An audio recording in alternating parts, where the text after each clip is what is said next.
Greetings, everyone. It is Employment Friday once again. Always exciting. But as you know, we are starting YouTube videos now with some special guests. This one is no exception. Um, given the disruption to the AI complex in terms of the stocks, including NVIDIA and today Broadcom, we thought it would be good to just give a sense of um, where we think we are. First of all, we think we're in very early days in terms of AI and its impact on the global economy. If you think in terms of internet time, we're in the early 90s, if not before. So just want to state that out. We know that Sequoia and others are asking the question, what they call it, the $600 billion question, I think it is. Um, who's going to make the money off of AI? Or is this going to be just completely commoditized given how much capital is being thrown at this form of innovation?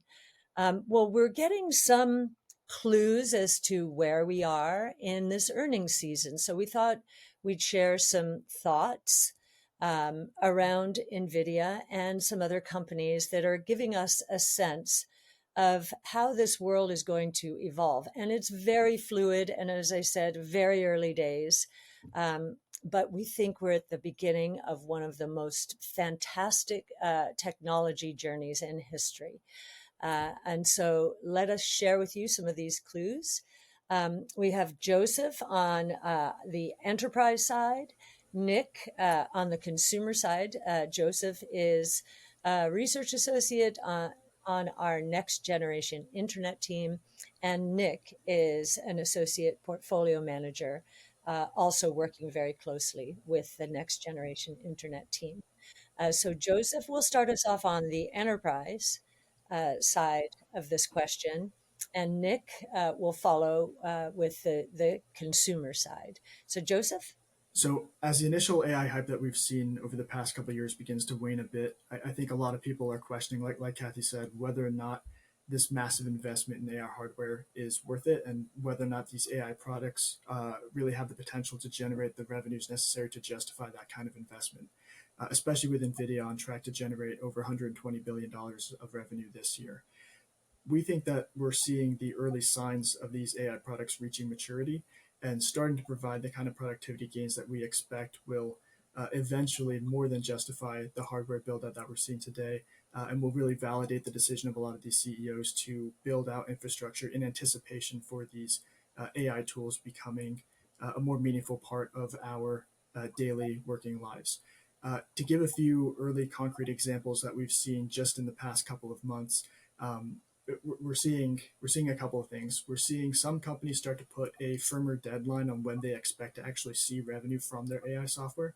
So, for example, last week we saw GitLab estimate that next fiscal year is when they're really going to start to see uh, AI products like their AI coding assistant start to drive top line revenue meaningfully.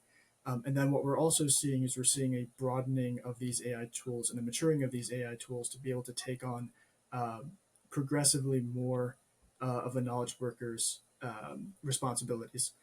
So initially, a lot of these developer-focused tools, for example, like AI coding assistants, were mainly designed to speed up a developer in a lot of their day-to-day tasks.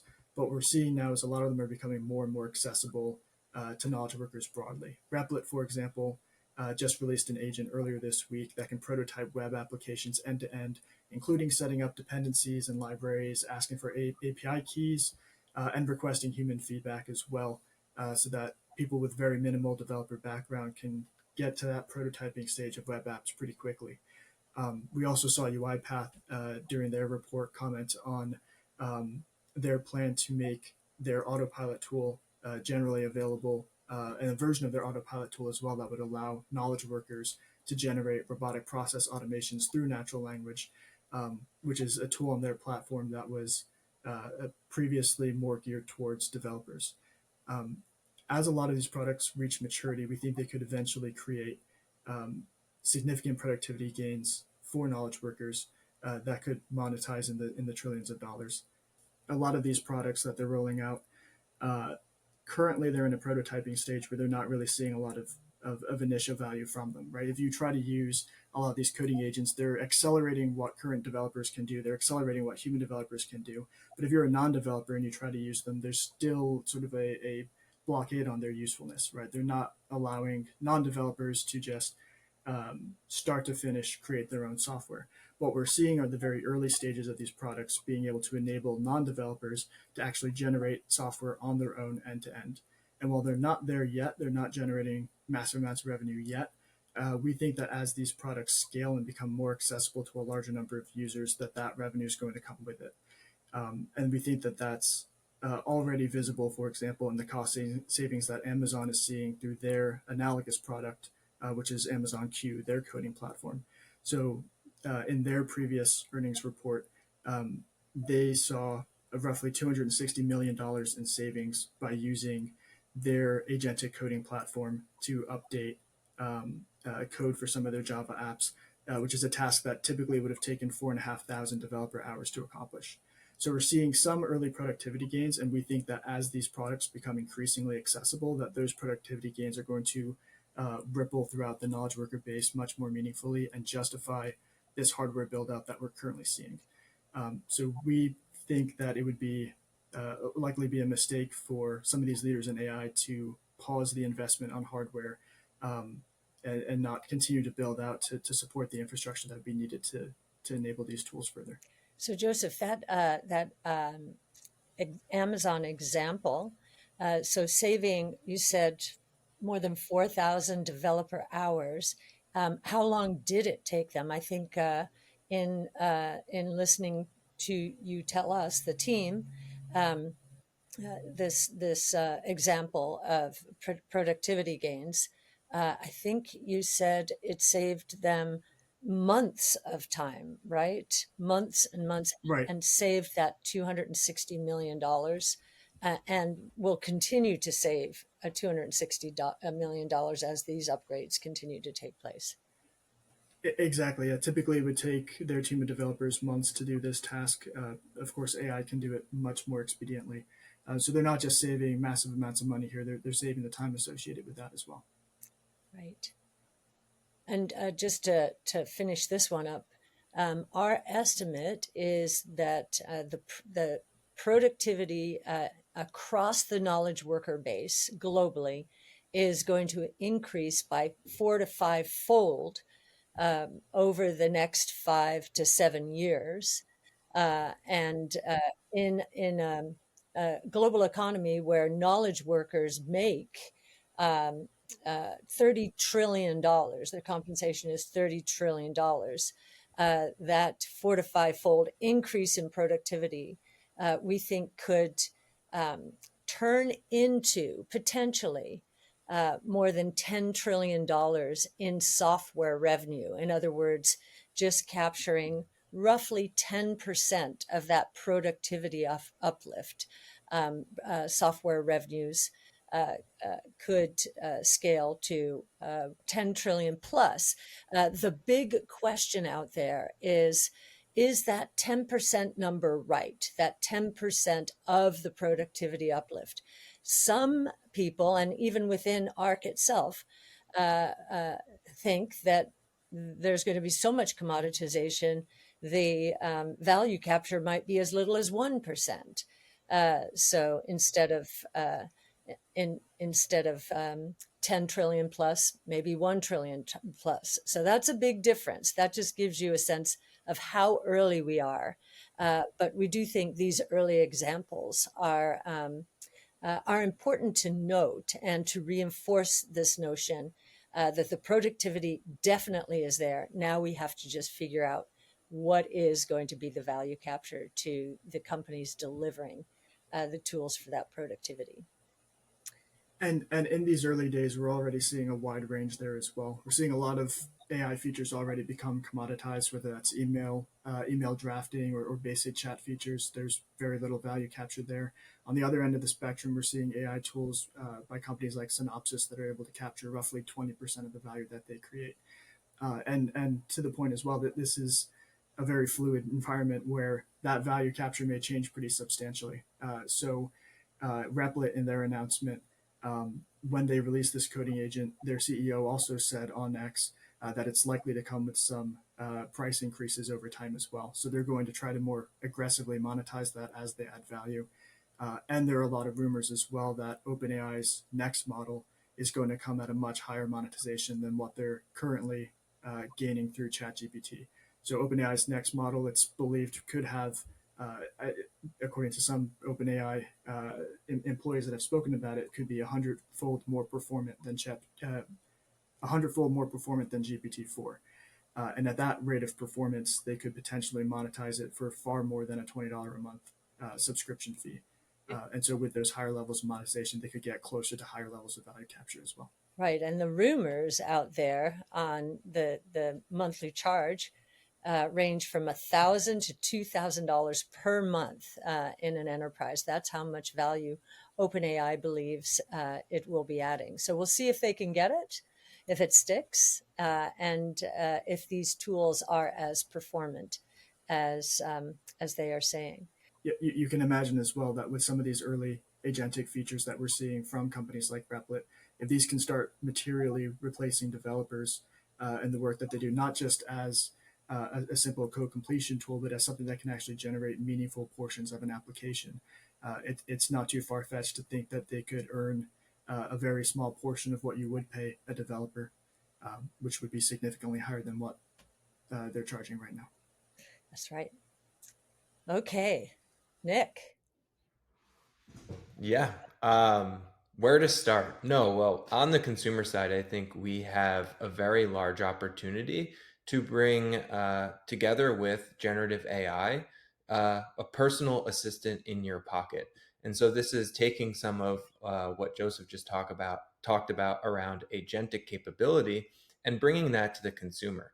We've seen, different companies approach this in different ways, and we're really only in the beginning days of this story.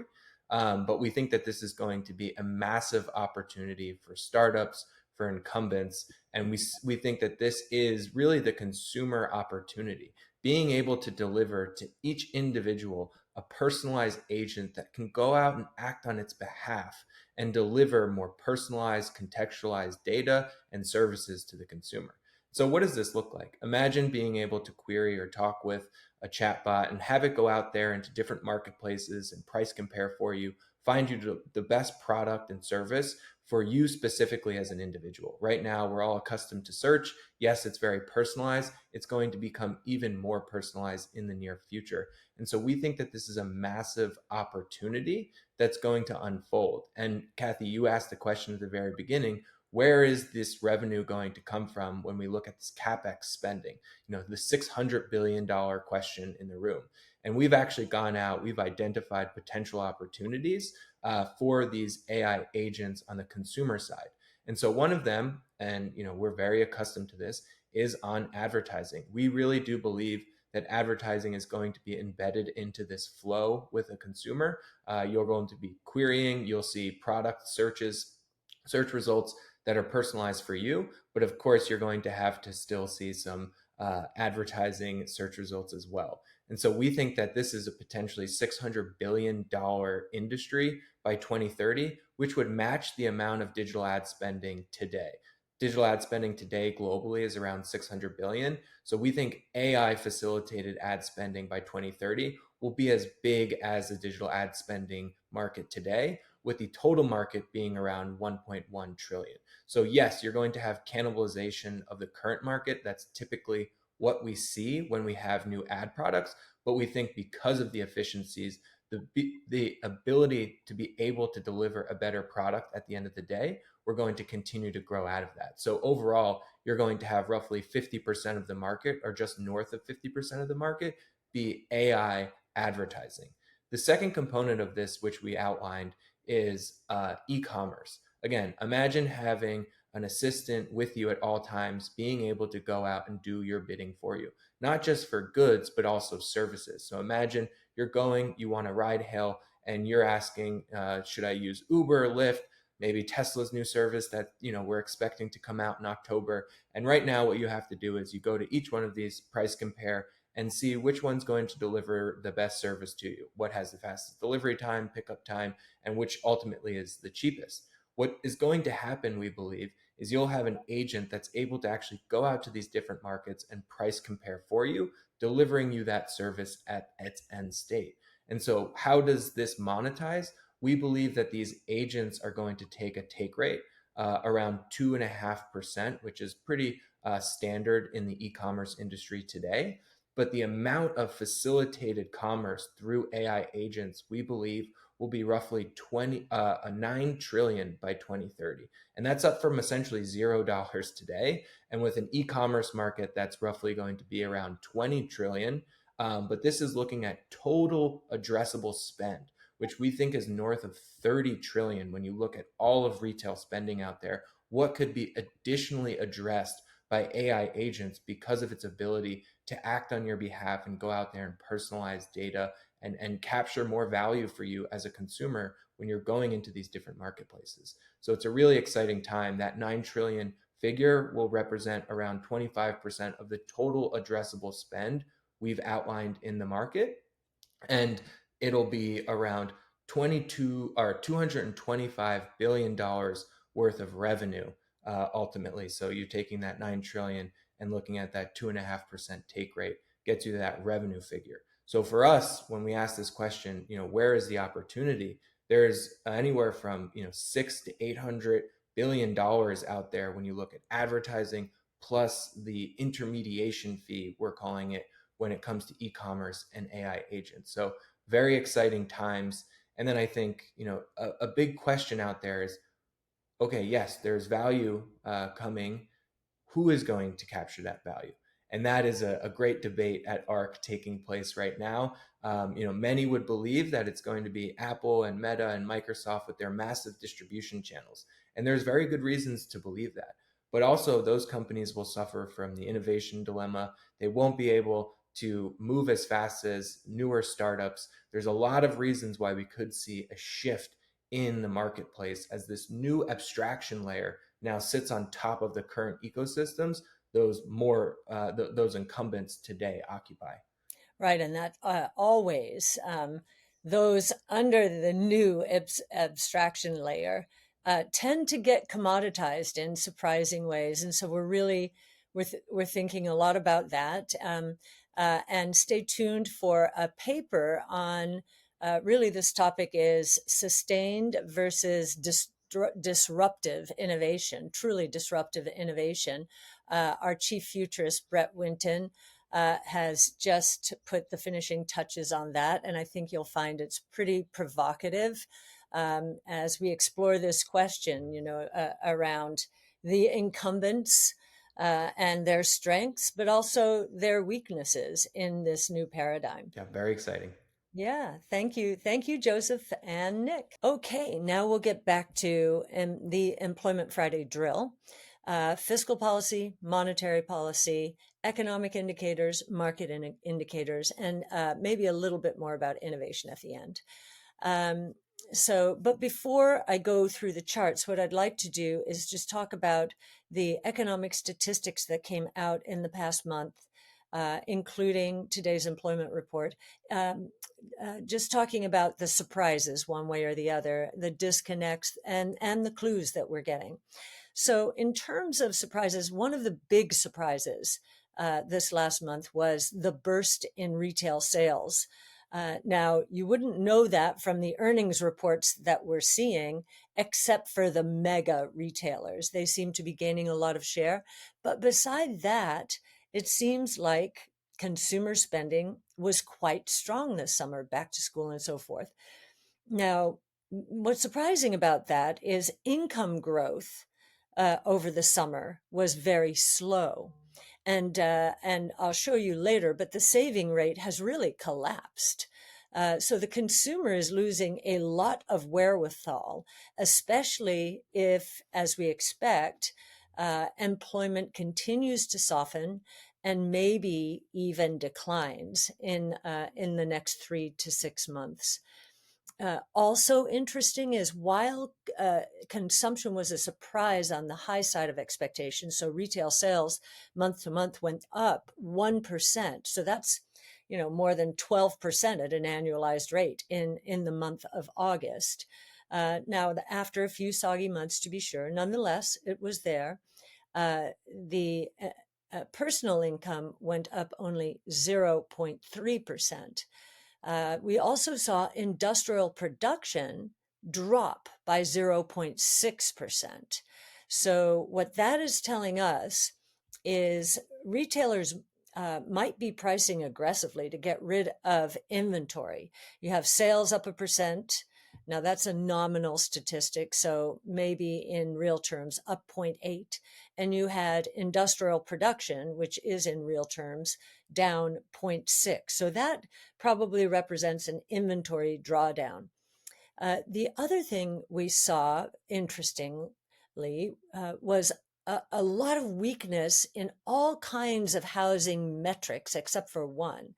The National Association of Home Builders, their sentiment is down near 08-09 lows. Housing starts, housing permits, and existing home sales, all either disappointing or really closing in on 08-09 lows, unbelievably.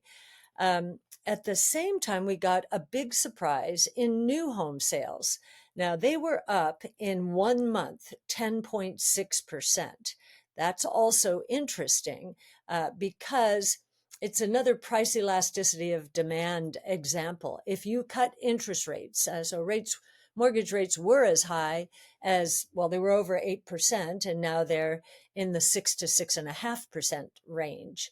And there have been a lot of people waiting on the sidelines to sell or buy a home. In this case, maybe renters waiting to buy a new home because existing homes are not moving because people are trapped by very low mortgage rates on their mortgages, and they don't want to move into a much higher mortgage rate.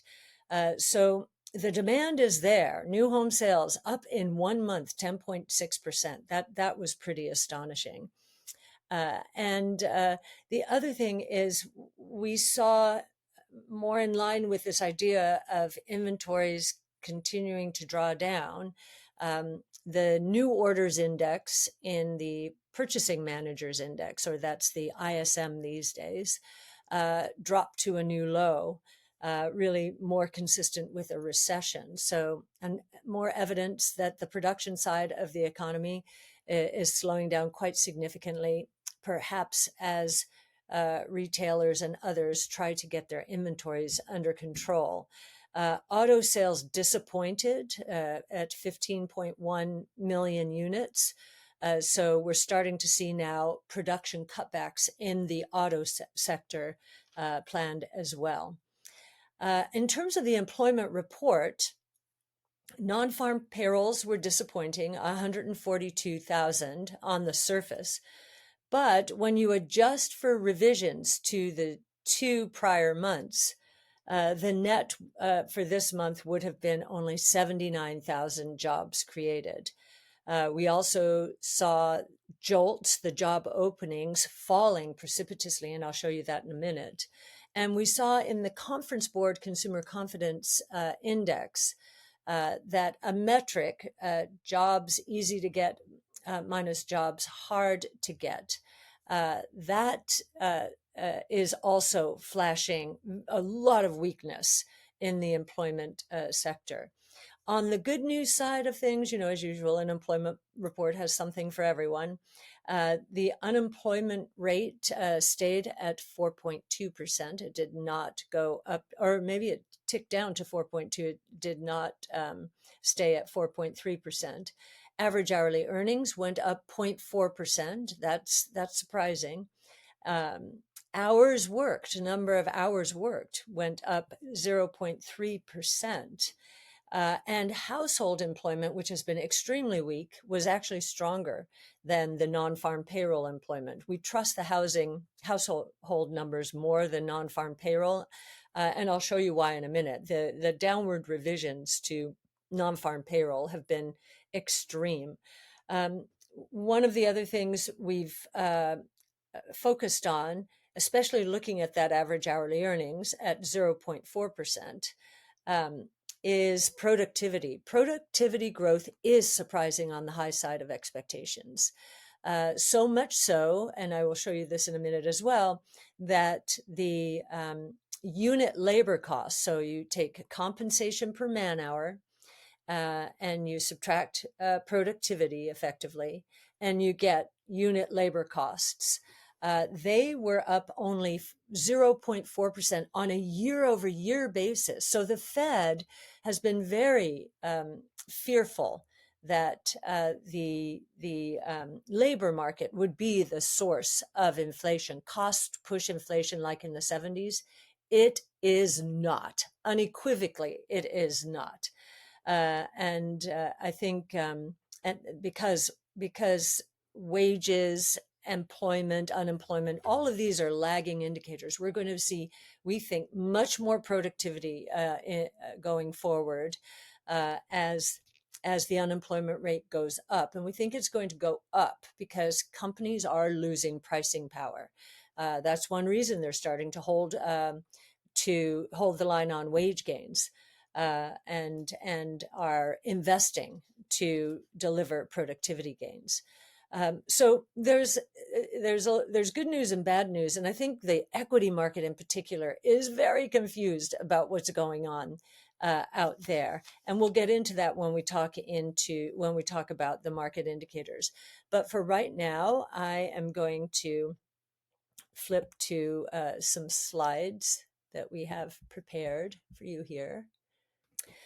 All right, so let's go through some charts, set the stage, again, the usual order. And starting with fiscal policy, we're in election campaign season, and so there is definitely gridlock, nothing happening in Washington, except, as you see here, the federal deficit as a percent of nominal GDP is still over 5%. And this is very high if you believe that we're not in a recession. If we're in a recession, then it's more understandable. There's a lot of contra-cyclical spending during like food stamps and social safety net spending during a recession. But one thing we know in this campaign election season is the candidates are focused on getting this deficit down. And it's been very interesting to listen to the different ways. Some would say spending cuts. Some would say tax increases. And of course, we think the answer should be a combination of spending cuts and economic growth. The best way to get a deficit to GDP down is to grow out of it. And we think that after we get through whatever this rolling recession, however it finishes, and we think we're getting close to the end of at least recognizing that it's a recession and that we've been through a rolling recession for the past 2+ years.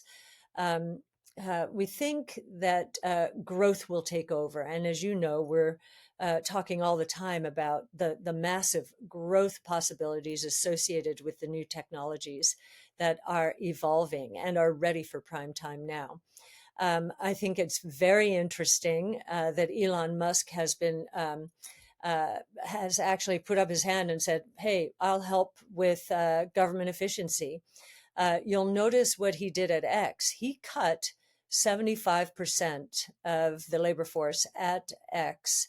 And X has not skipped a beat. Now, its advertising hasn't picked up, but in terms of the actual performance, the technology performance of X, it's gotten only better. It's getting more TikTok-like in terms of its ability to use AI and surface the interests of different people.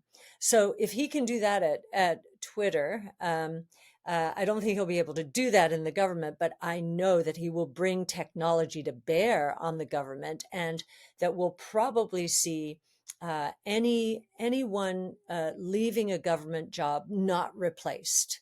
And I think the attrition could pick up if there are more interesting jobs, or more, I should say, more productive jobs created in the private sector. And what I mean by that, in the government, there is still a lot of, pushing of paper. There's a lot of bureaucracy, and technology and agentic AI could certainly help be the solution there. So I think that's an interesting dynamic that could do wonders to solve the bloat that we're seeing in the government sector right now. And then we can go to here. We can go to monetary policy. So interestingly, you see that M2's growth has moved from negative into positive territory, but is still very low by historical standards. That's the purple line. In the green line, you can see the CPI, which it's not a perfect correlation by any means, but you can see the message from this chart. Because the money supply growth rate has moved forward. The message is inflation is probably going to drop. Let's see, the CPI is on the left-hand scale here, into the 1 to 2% range, and we would not be surprised to see it go negative, as we did in 2020. And we saw in 2014 and 15, and even before that in 08, 09. So we think that will happen again, and that the Fed is going to be easing aggressively before all is said and done. And on this next page, here I've presented the yield curve for many months now. And you can see the yield curve had been flattening and then inverted, and has been doing so really since 08, 09 in a trend sense. But you see what happens after an inversion and a move back above zero, so that short rates are below long rates. What does that typically portend? It usually means we're in a recession. You can see the shaded lines are a recession. You can see we had gone inverted. It doesn't show here. You can barely see. We inverted for a few months in 2019, and we didn't know about COVID, and we'll never know if the inversion was an indicator that a recession was going to take place. But we did end up in a recession. Here in 08, 09, moved positive. We were moving into a recession. Here we were in the recession in the tech and telecom bust. We were in the recession during the S&L crisis. We were in the recession as Volcker was trying to starve the economy of money to squelch inflation. So we're probably in a recession, and we probably, by some metrics, we have been in a recession for some time. Rolling recession, I know I've been saying for a long time. Housing went down immediately and is actually in a depression. But we do think that's a rubber band stretching, and that's why we don't think that this recession is going to be that bad. It could actually end quite quickly if we get those interest rates down and get the cyclical sectors of the economy cranking again, with so many people waiting on the sidelines, especially for housing, new and existing homes. On this next page, I'm flipping into what I described earlier. This is non-farm versus household employment. Households in the green, non-farms in the purple. You can see that non-farm employment growth is still around 2% on a year-over-year basis, which if you look through history is kind of normal. But if you look at the household employment numbers, that growth rate on a year-over-year basis is down to 0. That is more consistent with a recession, and those numbers at turning points. The household numbers are much more are much more reliable than the non-farm payroll because they just don't get revised like the non-farm payroll does. Here is that revision, and so you can see the revision. This is a once a year revision in the employment rate. And you can see how big this revision was. It was over 800,000 jobs that last year, when everybody was heralding the non-farm payroll employment numbers as strong, 250-ish per month. The actual number was in the low 100s when you get through with these revisions. So again, don't trust non-farm payroll as much as the household numbers. And then here, job openings, you can see those are coming down now quite significantly. While companies are not laying off people in great numbers right now, they are not hiring. They are not hiring according to this chart. The job openings are basically disappearing. Here is the chart on personal savings. You can see what has happened in here. The personal saving rate has gone down, and it's getting close to the record lows that we saw from 05 to 07. And what was that all about back then? Back then, consumers were using their homes and their home equity as their piggy banks, and they were taking their savings rate down so comfortable that home prices would just continue to go up and up and up. There may be a little bit of that now going on, but if we're right and job losses pick up, the saving rate will pick up. That's what always happens. You can see it during recessions. What happens? Maybe it goes up a little bit, maybe it goes up a lot, but it does go up. In recessions, you can see how it skyrocketed during COVID. That was because there was nothing to spend money on. So the saving rate really had a big move there, record-breaking, of course. So we do think the saving rate is going to turn around here, and that will put a damper on consumption, as will employment losses if we get to that point. On the next chart, just to give you a very long-term picture at productivity, probably should have smoothed this out a little bit, but you can see the very nice year-over-year productivity gains here. Actually, they're closer to 3%. So if average hourly earnings are symptomatic of compensation per man hour at 3.8%, and this number is, say, 2.8%, then unit labor costs are 1% on a year-over-year basis. But look at this next chart. They are not 1%.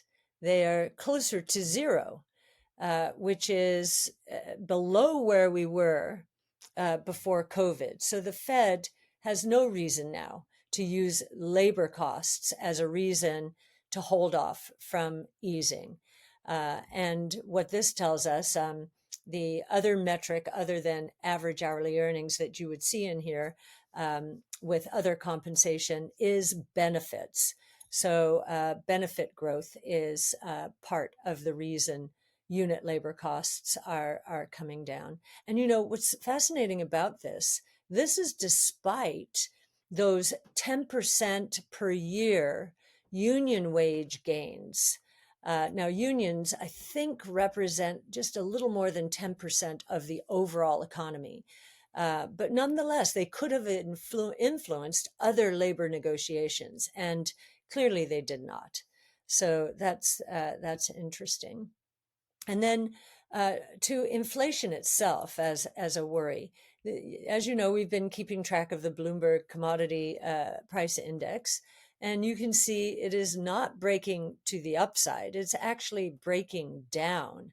And we certainly are seeing energy moving into the 60s, oil prices moving into the 60s. Now, what's interesting about that, this is another positive. It's like a tax cut for the consumer and for many businesses as well. So there are some forces playing out here that are going to prevent the recession from becoming too serious. And that is one of them. And so you see that it's still in the downtrend that started really in the 2008, 2007, 2008. So still in a downtrend.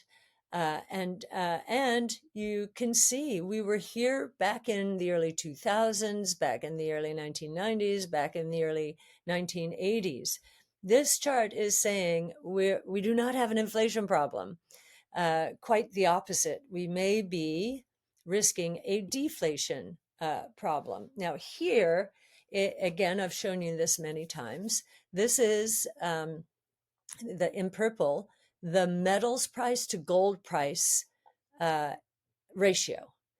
And it never was confirming that Treasury bill yields, which are in the green line here, the Treasury bill yields were right in their interpretation was going on. They were being pulled up by Fed policy, the most rapid interest rate increase in history.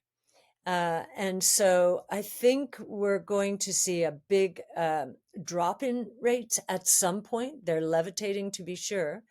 I think one of the things that has confused me about the stock market is that inflation clearly is not a problem. Therefore, interest rates should come down, and even long bonds, that 10-year yield peaked in October of 23 at 5%. And now we're at a little above 3.7, which is a pretty big move in terms of the bond market. But this chart is telling us that they're still way too high. The Fed is not just restrictive, which is what Chairman Powell is calling monetary policy. It's very restrictive, and monetary policy does act with a lag. So the Fed taking so long to cut rates suggests to us that we're going to see more deflation sooner rather than a return to inflation. And we would not be surprised to see in the long-term Treasury yield drop back into the 1% to 2% range, which is probably where it should be.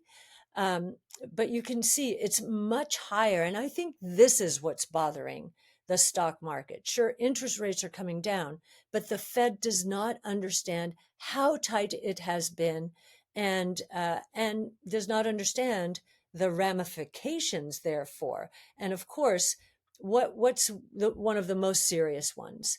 You know, in the years where interest rates were 0 to 1%, I believe there was a lot of leverage introduced into the global economy, especially through real estate.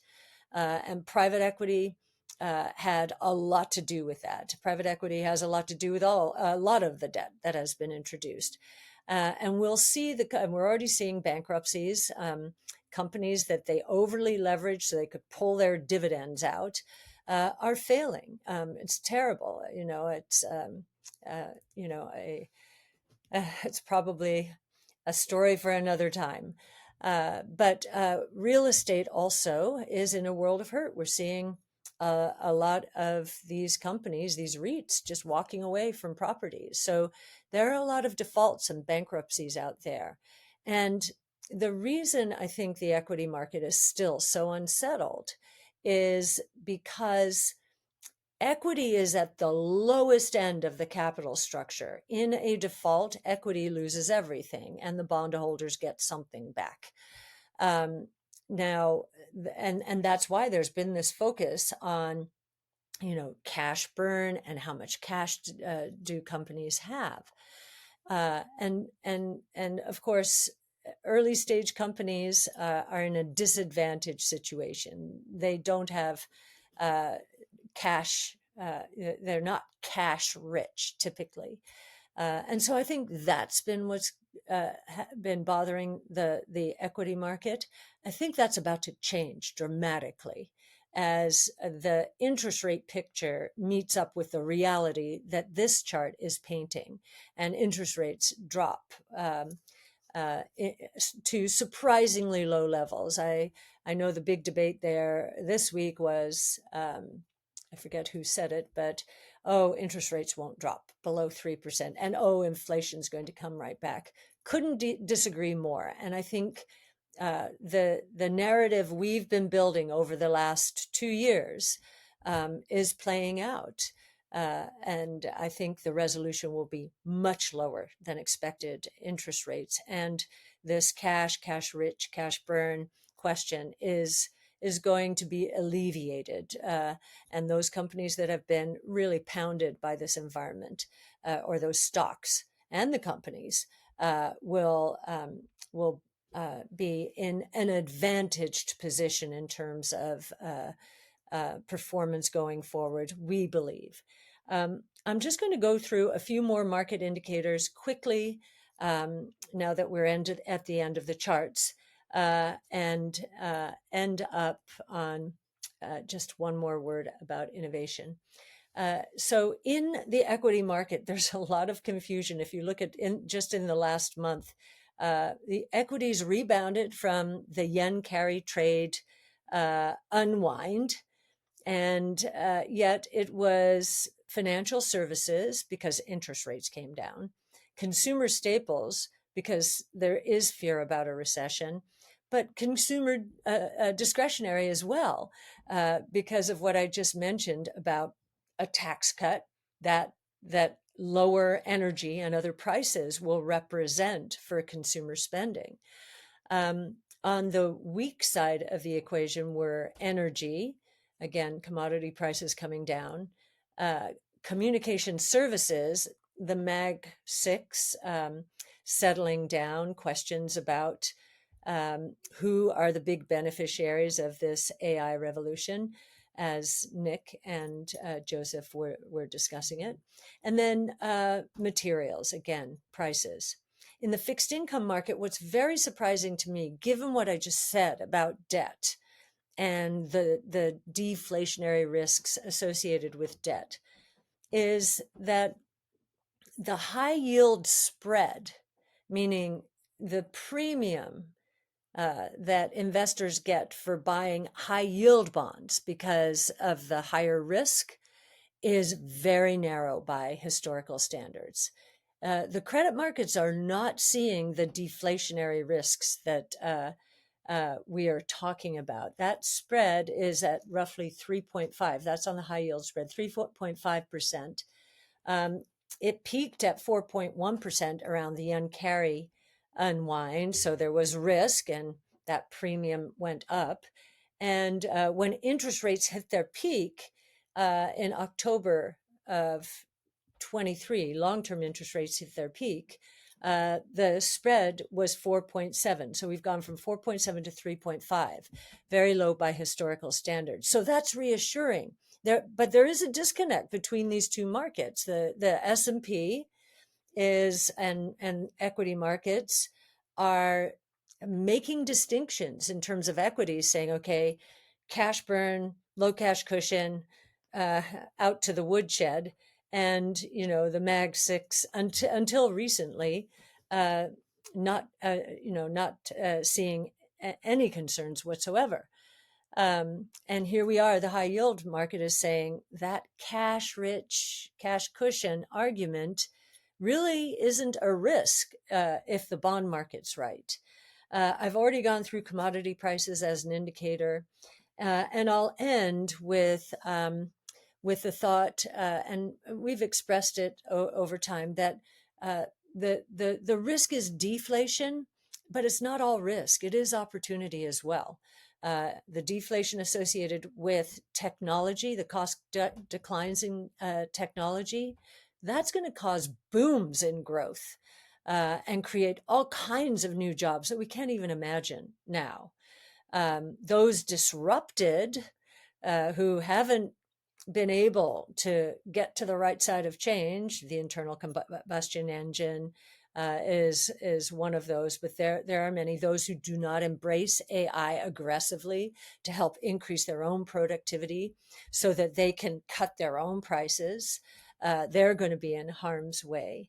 But anyone who faces price deflation, and we think many companies will, is going to adopt new technologies that are going to increase their productivity dramatically. And that is what always happens during a recession. Innovation gains traction. Consumers and businesses are willing to change the way they do things when they're fearful. And we think they're getting fearful. So we think there's going to be a lot more technology adoption, especially around AI during the years ahead. So I'll end up where we started. We're in very, very early days with AI. We think it's the most important general purpose technology transformation in history, and that it has miles to go. And the rate of change is so much faster than it was during the internet age, which was all around Moore's law, which was, in the transistor world, semiconductor world, same performance for half the cost every 18 to 24 months. Today, the changes are not happening in 18 to 24 months. The performance changes for the same cost, they are happening every 4 months. And that's why we think it's important for, anyone, whether you're an employee or a business leader, to think about embracing as many of these, or harnessing as many of these AI tools to increase productivity as possible, because the competition is going to be very intense. Those who adopt these new technologies the fastest are going to win. So with that, happy end or unofficial end of summer, and looking forward to doing this again in the know next month.